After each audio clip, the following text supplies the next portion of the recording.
You ever have one of those nights where nothing big is supposed to happen? You're just trying to get home, maybe grab a drink, maybe kick your shoes off, and somehow that ordinary night turns into the kind of story people argue about years later.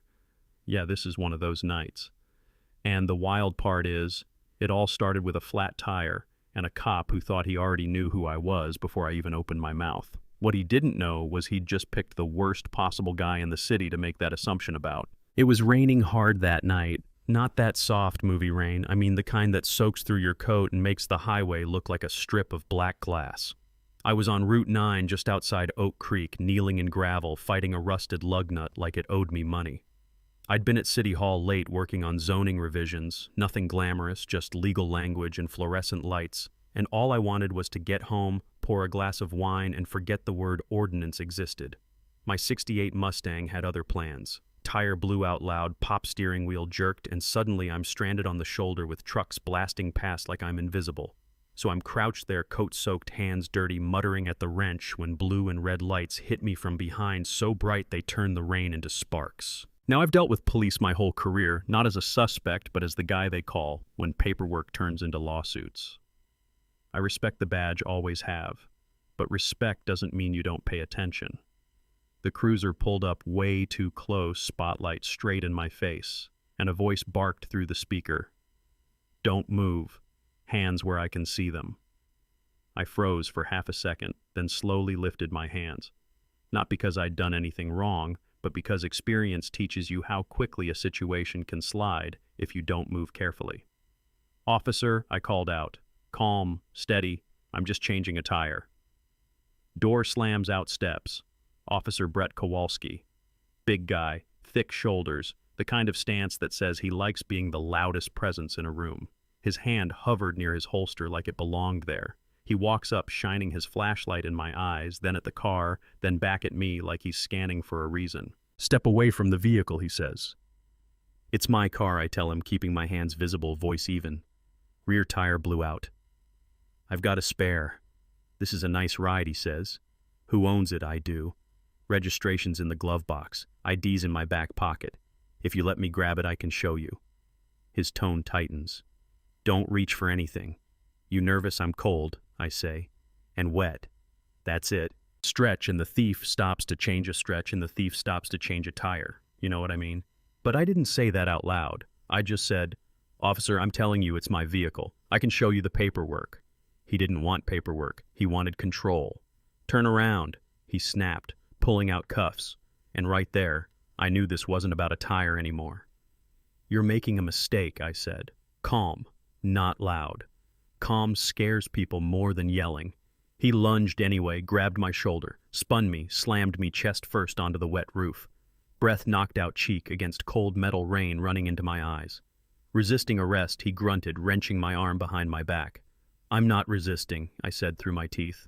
"I'm standing still. Didn't matter." First cuff clicked too tight. Second cuff clicked tighter. He yanked my wallet out of my pocket, tossed it on the hood without opening it. "That wallet has my credentials," I told him. "If you look inside, you'll see who I am." He laughed short and sharp. "Yeah, and I'm the King of England. Shut up." Then he dragged me to the cruiser and shoved me in the back like luggage. Sitting in that back seat, hands cuffed wrists, burning rain drumming on the roof, something shifted in me. Fear faded, replaced by this quiet focus. I've spent my career reading case files, incident reports, disciplinary records. I know procedure the way musicians know scales. So I started cataloging. Failure to verify registration, use of force on a compliant subject, fabricated probable cause, refusal to check identification. No Miranda, each violation ticking off in my head like a metronome. Up front, he radioed dispatch proud as anything said he had a suspect in custody for grand theft auto. I almost smiled. Not because it was funny, but because I realized he'd just built the case against himself. Station smelled like floor cleaner and old coffee. He marched me inside to booking where Sergeant Miller sat typing beside a half-eaten donut. "What do you got?" she asked. "GTA," he said, puffing up. "Found him stripping a Mustang on Route 9. Got aggressive." I stood there silent. Silence is underrated. She looked up at me. Really looked, eyes scanning coat suit face. "Name?" she asked. "Damian Blay," I said. She typed it. Screen loaded. Her expression changed. Subtle, but I saw it. "Have you ever been arrested in Oak Creek before, Mr. Blay?" she asked slowly. "No, Sergeant," I said. But I am currently the city's legal director. My office is on the 4th floor of City Hall. Room went still. Even Kowalski stopped breathing for a second. She clicked another tab. My photo popped up. Same suit, same face. Her chair scraped as she stood. Unlock him. Now. Kowalski blinked. What? Unlock him, she repeated, voice sharper. Cuffs came off. Blood rushed back into my hands like fire. I rubbed my wrists, looked at him, and said quietly, "It's not a misunderstanding. It's a civil rights violation." His face went pale. I held out my hand, my phone. She gave it to me. I dialed one number. Chief Harrison answered, groggy. "Damien, it's past midnight. I'm standing in your precinct," I said, after being arrested for fixing a flat tire. Silence. Then his voice snapped awake. "Put Miller on." Orders flew through that phone like thunder. Treat him like a dignitary. Keep Kowalski away from reports. Don't let him touch anything.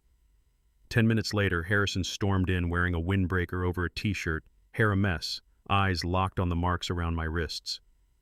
"Are you okay?" he asked. "I'm fine," I said, "but the city's liability isn't." He winced. I laid out everything step by step like testimony. Captain tried to defend. The officer said he was proactive. I cut him off. He's a liability. I asked for body cam and dash cam footage pulled immediately. Harrison nodded. Do it. Union rep got called.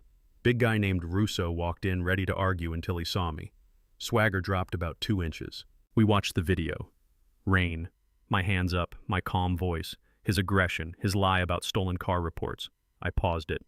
"Pull dispatch logs for the last month," I said. Captain checked. 0 reports. "Strike 1, I said. Video rolled. Slam. Cuffs. Wallet tossed. His voice saying, "Shut up." Silence filled the room. Russo loosened his tie.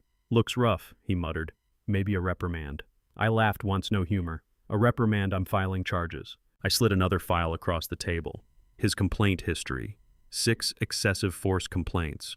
All minorities, all dismissed. This wasn't a mistake, I said. This was a pattern.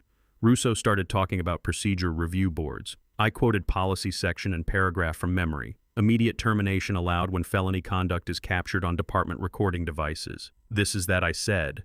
I looked at Kowalski. Gun, badge, on the table. His hands shook, but he did it. Metal hit wood. Badge followed. Chief's voice hollow. "You're relieved." He walked out looking like the air had been taken out of him. Next morning, paper headline painted me as the villain. Union calling it a witch hunt. Mayor calling my phone saying, "Drop charges, calm things down, election season, you know the speech." I told him no, because if it happened to me, it was happening to people without my number in their contacts. That afternoon, I noticed a patrol car trailing me home, found a citation on my mailbox for grass too high. Yeah, that happened. Pressure started building from every side, but pressure cuts both ways. I subpoenaed internal email backups from the department's cloud server. Found messages from a captain telling officers to boost arrest numbers, target certain cars, cuff first, ask questions later. Smoking gun. Deposition came 3 weeks later. Kowalski looked smaller, thinner. I slid the email across the table. He read it, hands shaking. Union rep objected. I said, "Answer the question." He broke. Admitted quotas. Admitted complaints were shredded. Room went silent again. I walked out and called the FBI. Raid hit that precinct before sunrise like a surgeon's blade. No sirens, just precision. Agents in windbreakers, hard drives, pulled lockers, opened, captain in cuffs. Charges stacked high, conspiracy, obstruction, racketeering. 6 months later, trial ended with guilty verdicts across the board. Captain got 15 years, others got less. Kowalski got probation for cooperating, lost his badge forever. At sentencing, he turned around, looked at me and said, "I'm sorry. I thought the job was about control. I forgot it was about service." I nodded. Not forgiveness, just acknowledgement. Department changed after that. New oversight board, mandatory body cam audits, new traffic stop policy. They even named it the Blay Protocol, which still feels strange to hear. But the moment that stuck with me didn't happen in a courtroom. It happened a year later. Rain again. I passed a young guy on the roadside with a flat tire. Cruiser pulled up behind him. I slowed, watched in my mirror. Officer stepped out, handed him a poncho, helped him change it. No shouting, no cuffs, just help. I sat there longer than I should have, listening to rain on the roof, realizing something had shifted. Not everything, but something. So here's the question I always ask people when they hear this story, and I want your answer too. If you were in my place that night, would you have pushed it as far as I did? Would you have taken the fight knowing the backlash, the headlines, the pressure, the late-night phone calls? Or would you have let it go once the cuffs came off? Because some folks say justice means pressing forward no matter what, and others say justice means knowing when enough is enough. Tell me where you stand. Drop it in the comments, argue it out, share, if you've ever seen something like this happen. And if you want more real stories about moments where power got challenged and truth didn't blink, hit like, subscribe, and stick around, because the next one might hit even closer to home.